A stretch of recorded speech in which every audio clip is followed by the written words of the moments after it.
Hello and welcome to Tech Debate, the show where we discuss the issues of the day in 2 minutes. Today we're talking about Facebook's decision to highlight local news more prominently in news feeds. Jeff, what do you think? Good idea?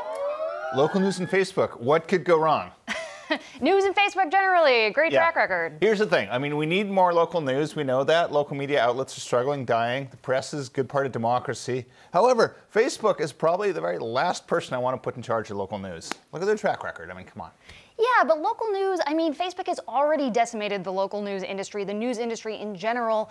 This self-conscious sort of pivot back to what matters and what's good about journalism can only be a good thing. In theory, I like it. Zuckerberg's out there saying, let's turn the temperature down, let's talk about fun local stuff. But the other thing, Mark Zuckerberg doesn't understand news. He never has. And if he did, he would know local news is some of the bitterest, most contentious issues, you know, fights you can find in the country. And what if he might just stir everyone up on the local level instead of the national one? That's true. I feel like there is also the fear of fake news, like fake news could happen on the local level. But then again, I feel like this is part of an iteration of Facebook kind of figuring out what does work in news. And maybe they'll, you know, put more focus on more trusted outlets. Right, but every time they try to figure it out, something like, you know, goes horribly wrong, like the Russians try to hijack the election or something. And, you know, I'm just worried this is going to end by Macedonians, like, writing my neighborhood news. That's possible, but wouldn't, you know, say take the Russians, they're not gonna, it's hard to imagine them getting involved in state and local elections.